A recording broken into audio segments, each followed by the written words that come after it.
E and A together called E. E A ఒక చోట వచ్చినప్పుడు మనం దీన్ని E అని చదవాలను.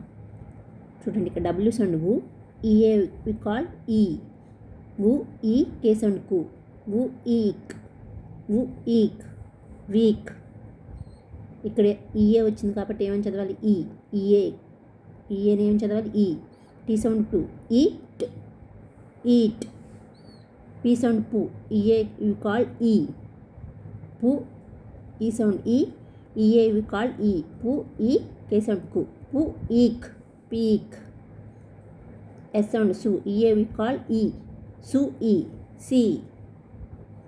R sound ru, EA we call E. D sound do, ru, eat, read. CH we call chu, EA we call E. T sound tu, chu, eat, cheat. S sound su, EA we call E. Su, eat, seat.